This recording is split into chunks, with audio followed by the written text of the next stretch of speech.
joined from our Durban studio by Charles Newkonge. Charles is from the Center for Africa's International Relations at Wits University.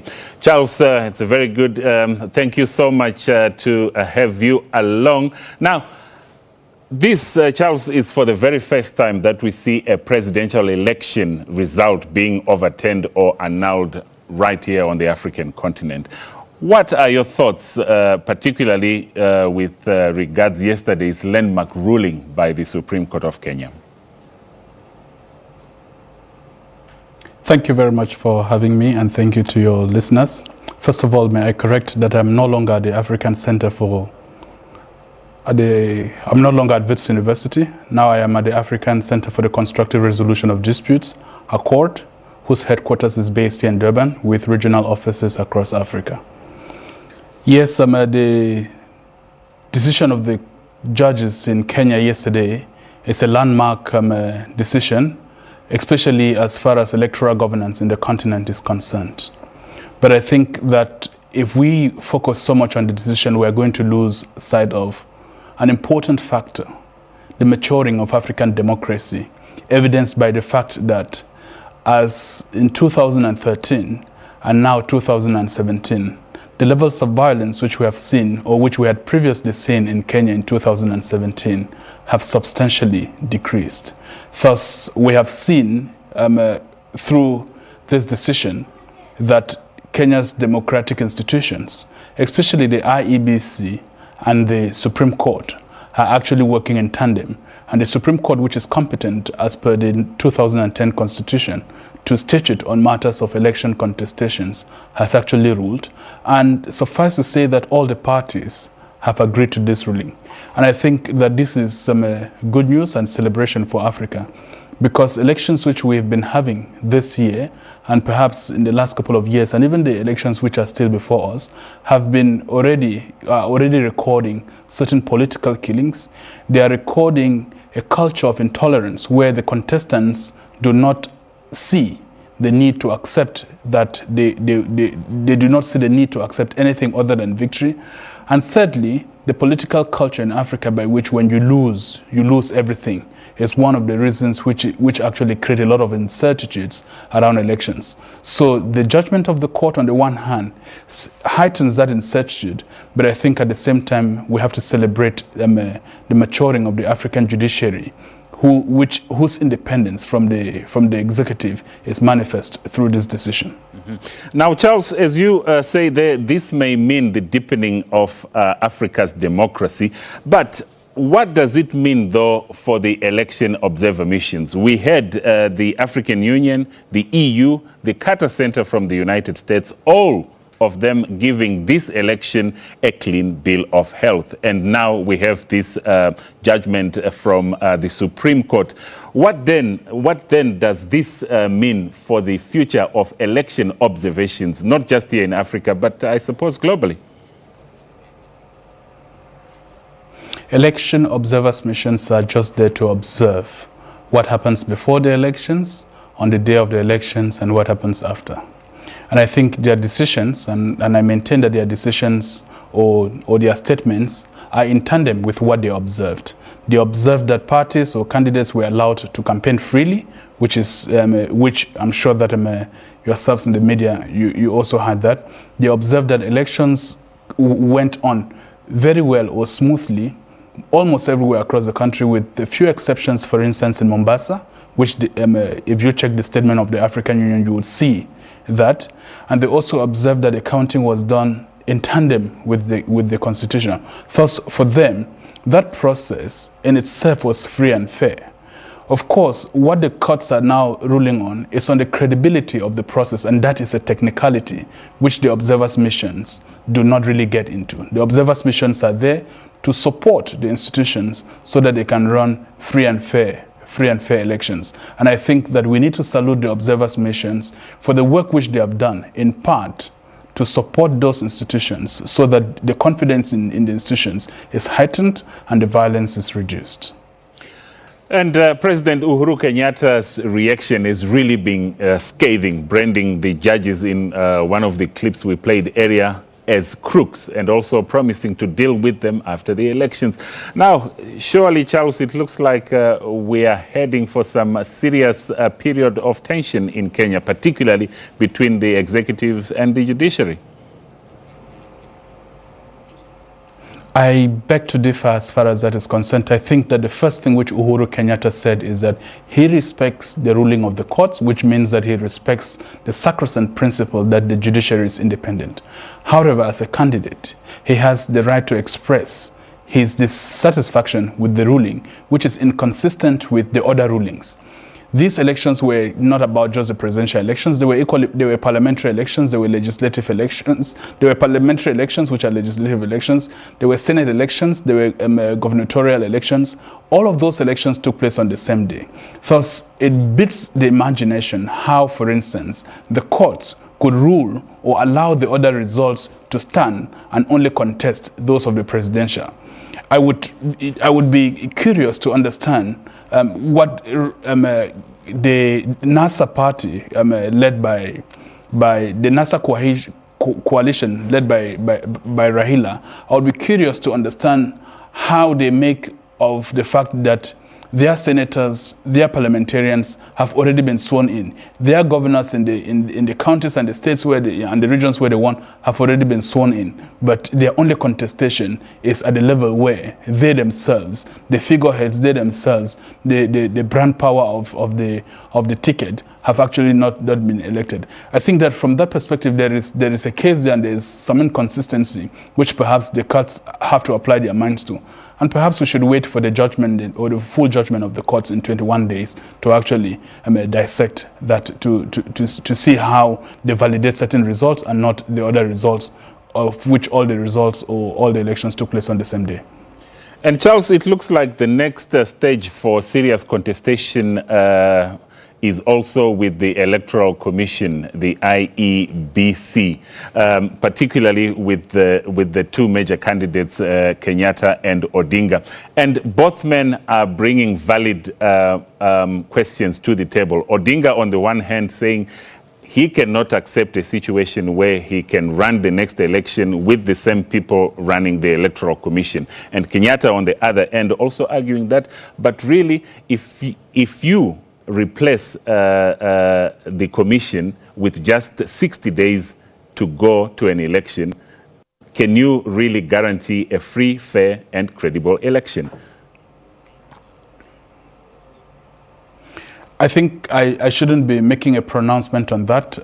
It's the IEBC has conducted elections. They are a constitutional body, and there are processes in Kenya, even in the electoral law, to actually raise those contestations.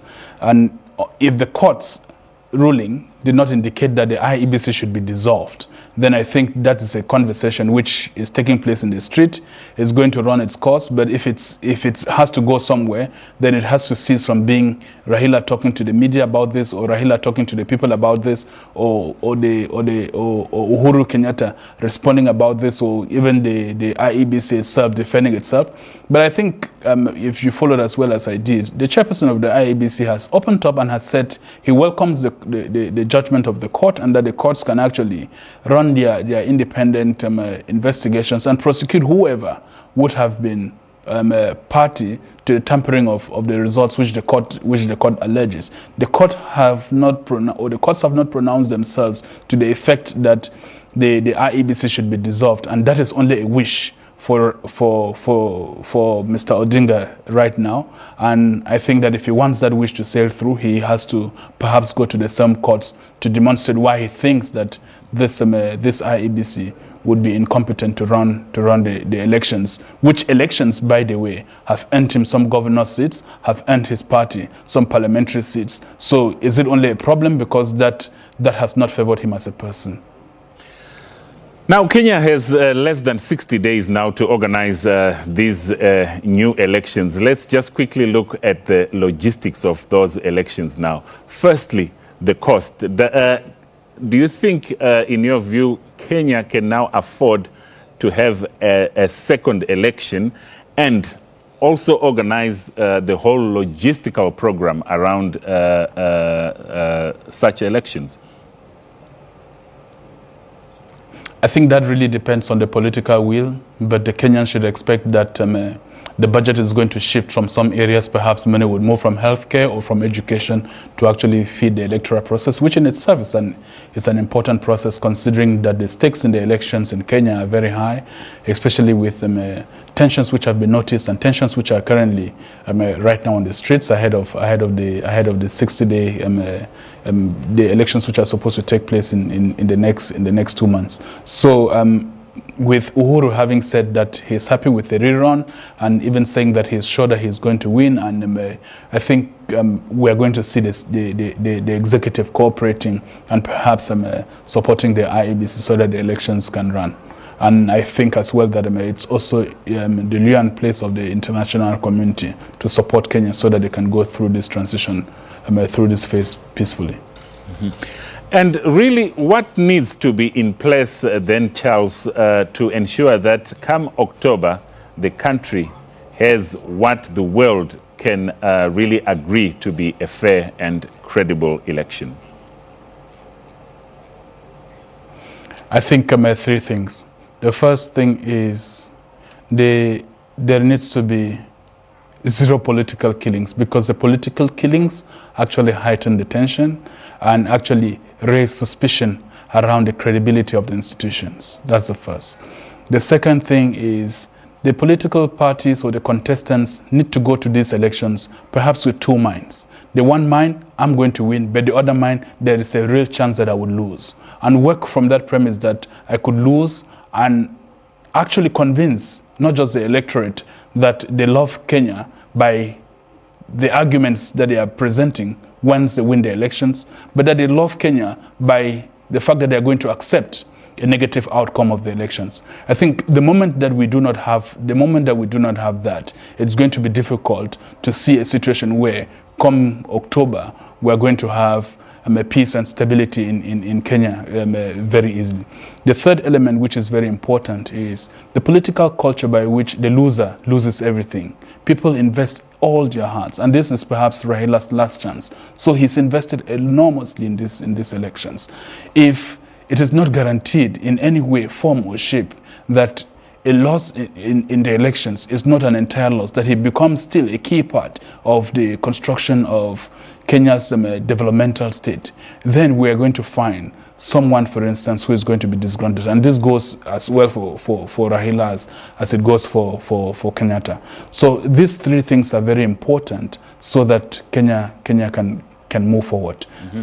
And talking of your last point there, Charles, are you then suggesting maybe that it's time for electoral reform or a constitutional reform in the way that the elections are held, and that this winner-take-all format is discarded? I think that there is something which we can learn from the United States, democratic system. A lot of those who were in the Obama administration are currently in different academic institutions, lending their experiences to those institutions, lending their experiences to young people who would want to govern in their country someday. And the example, for instance, you mentioned the Carter Center. The former Secretary of State, John Kerry, is actually in the Carter Center, and he was part of the delegation that was in Kenya. This is what seems to happen in the United States, where a party that loses has its brand heads or its foreigners join academic institutions, and that there is something for them, because when they join the academic institutions, they stay there, they share their experiences, and before long, once they come back, they reconstitute. Thus, it is not a system where once you lose, you are left in the cold, or you have to go back to the village and perhaps cry there. That's not the case right now in Africa, and certainly not the case right now in Kenya. If Raila has to lose these elections, Raila almost certainly has nothing to gain as far as the political system in Kenya or the way it is constituted right now is concerned. And this is really not something homogeneous to Kenya. It's something homogeneous, or perhaps to the African political system. And it's at that level that the continent needs to start having a conversation, that if we are going to have peaceful transitions, we have to look for ways in which we accommodate those people who emerge, for instance, with 45% of support, 49% of support. You can't just wish that support away by overnight just because you have carried the day with 51%.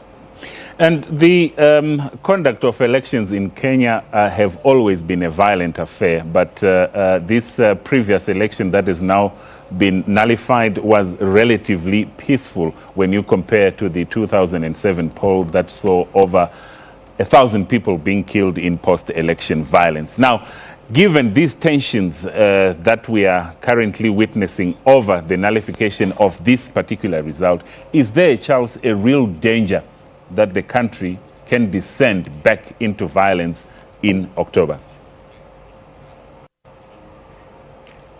I think that right now there will be a lot of scrutiny on the system, and I think that the results will be uncontestably clear, and I do not really see any violence, so I'm optimistic that there will be no violence. Suffice to say that we had similar elections in 2013.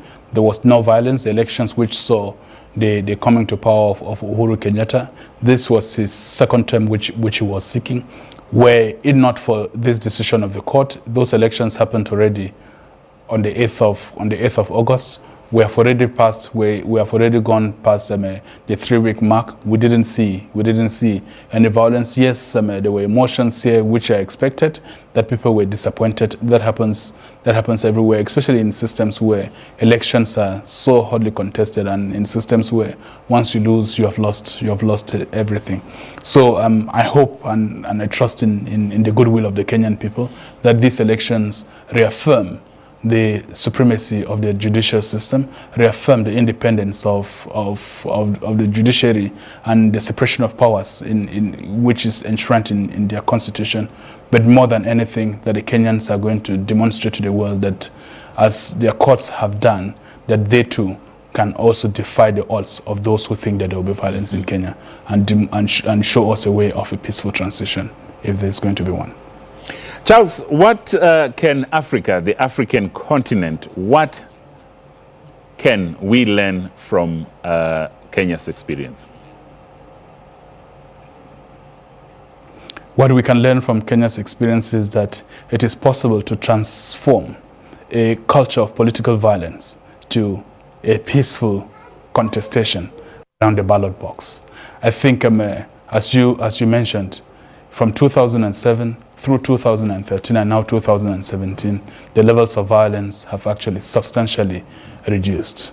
And I think that the labeling or the fear that countries which have previously been in violence, that they will always be in violence, should now really be a rhetoric of the past. The second thing which Africa should learn from this is the expedience with which the Supreme Court actually gave their ruling on this matter. In 2013, there was a bit of lagging when the contestations went to the Supreme Court. This time they were expedient, and their rulings have actually been accepted by all the parties. And I think that is actually something which Africa needs to salute, that yes, we have judiciaries which, in the face of political tensions, that they can actually rise above the waters and demonstrate that they are really independent. And I think that's something which, as well, the world should now start giving credit to African judicial institutions, if not African institutions in general. And finally, Charles, when you look into the future, after the end of October, after the elections have been held, do you see a similar result that we saw a few weeks ago, or do you think maybe Odinga this time around may emerge victorious? I would be surprised if the results change, because right now the parliament is already constituted. He does not have majority there. The governors have already been sworn in. He does not have a majority there. And these elections all took place on the same day. They were transmitted through the same system. So unless really something happens, I do not expect to see a change. But at the same time, maybe with the tides, the Kenyan people are allowed to still change their minds. Maybe those who did not vote are now going to go and vote, because some may not have had faith in the institutions, but now this reaffirms that the institutions are strong, the institutions are independent, and they have no reason to think that they would be, or their votes are going to be stolen. So it's really left in the hands of the Kenyan people, and I think we should actually applaud them and ask them to give us a clean slate go back to the polls, vote, and when they vote, they should be of two minds. It can be victory, it can be defeat. However, whether it is victory or it is defeat, Kenya remains one, and Kenya remains part of Africa. We need Kenya for Africa's development. And on that note, we have to thank you so much for your insights there. Charles Newkonge from Accord, speaking to us live from our Durban studios.